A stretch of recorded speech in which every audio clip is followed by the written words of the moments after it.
Hello and welcome to News Now. I'm your host, Taylor Inman. We're going over the week's biggest headlines for Northwest Montana.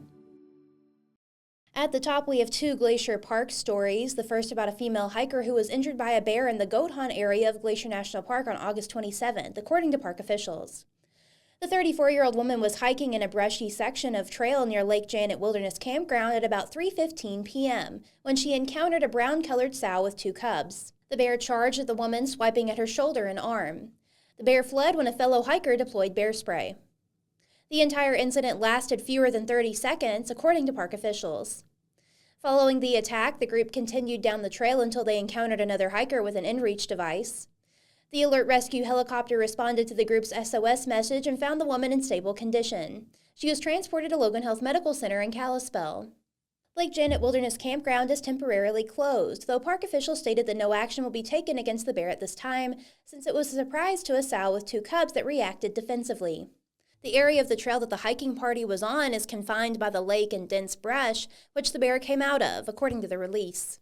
Officials were unable to confirm whether the bear was a grizzly bear or a brown-colored black bear. And in a separate incident the next day, a 73-year-old woman fell to her death from the Highline Trail.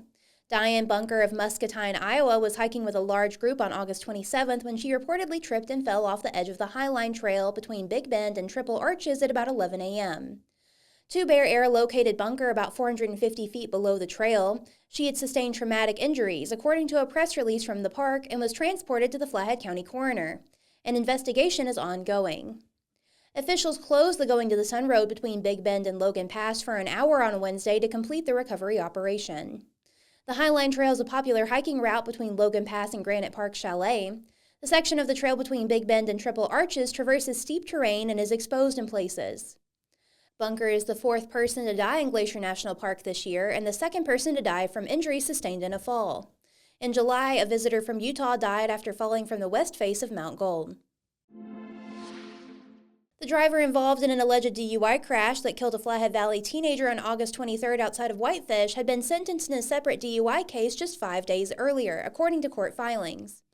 20-year-old Andrew Glenn Sullivan of Marion was charged Monday with felony negligent homicide in the Flathead County District Court. He's being held in the County Detention Center on $250,000 bail. His next court appearance is scheduled for September 4th.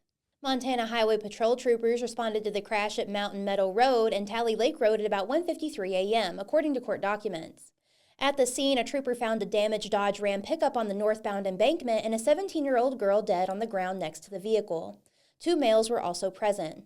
The trooper identified Sullivan as the driver of the pickup and noted that his eyes appeared watery and glossy, according to the documents.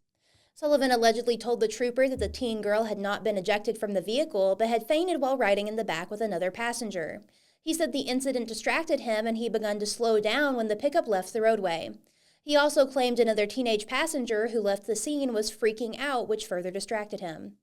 Sullivan denied consuming alcohol or drugs and said he believed a bottle of vodka allegedly found in the truck was water, according to court documents. He told the trooper he did not swallow any vodka, but that it had been in his mouth. A preliminary breath test showed a blood alcohol concentration of .057.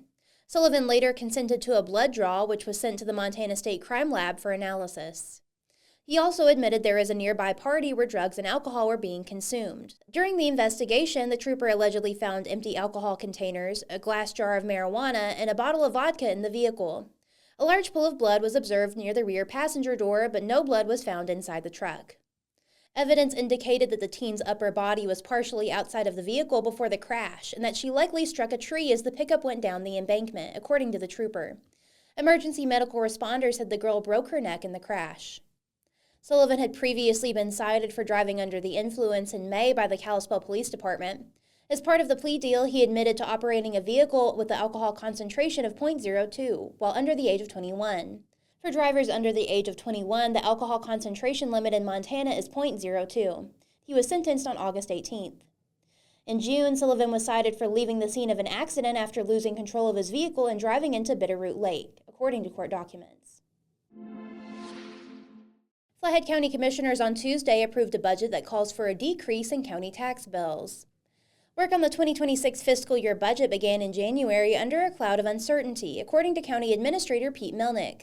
as the county factored in impacts including a new presidential administration, shifting tariff policies, a falling stock market, and the Montana legislature's reshaping of property tax structures. The budget includes appropriations of $142 million, which exceeds total revenues of $130 million by about $12 million, but county officials said that doesn't mean the county is operating in a deficit. Large capital projects, such as the new grandstands at the county fairgrounds, increased expenditures but are being paid for through savings. The budget total in the fiscal year 2025 was $129.7 million. For the fifth year in a row, county commissioners left money on the table, according to Melnick. The budget forgoes levying 5.47 mills, which leaves a little more than $3 million untaxed. Melnick said over the past 5 years, $15 million has been left untaxed. Under the 2026 fiscal year budget, owners with a home valued at $100,000 should see county taxes fall by $67, depending on the actual taxable valuation set by the State Department of Revenue. A $300,000 valued home will see taxes fall by $202, and a $600,000 home will drop by about $336. Total property tax revenue increased to $53.6 million, a $2.6 million bump from last year and a $5.2 million bump from fiscal year 2025. Total property tax revenue increased to $53.6 million, a $2.6 million bump from last year, and a $5.2 million bump from fiscal year 2024. New properties coming onto the tax rolls made up over half of the $2.6 million increase, Melnick said, contributing to $1.51 million. He added that, in other words, growth is helping carry the load, which eases pressure on current residents. The tax levy for fiscal year 2026 will drop to 102.62 mills from last year's 107.63 mills. The mill value for the county increased to over $556,000 this year. Total cost for the capital improvements came to $21.05 million under the 2026 budget, an increase of nearly $9 million from last fiscal year. Capital projects include continued planning for the proposed new public safety facility and improvements at the fairgrounds. In the budget, the county's roughly 560 employees will receive a 2.5% cost of living adjustment at a total cost of about $884,000. County officials will also consider shelling out $230,000 to hire, train, and equip one additional sheriff's deputy. Melnick noted this is a timely investment during a population growth that is felt by everyone in the county. The budget maintains a cash revenue of 27% for tax-levied funds, which is a slight increase over last year's reserve of 26%. Thanks for joining us. News Now is a podcast from the Daily Interlake. We're proud to be the largest independent newsroom in Montana and the longest continuously published newspaper in the region. Today's stories were written by Daily Interlake Regional Editor Matt Baldwin and reporters Hannah Shields and Haley Smalley. If you haven't already, subscribe to our YouTube channel to never miss an episode of the pod. Everybody stay safe and have a great week. Thanks to our sponsor, Lauren's Auto Repair at 1309 U.S. Highway 2 in Kalispell. Most consistently rated 5-star shop serving the Kalispell area. Visit lawrencauto.com.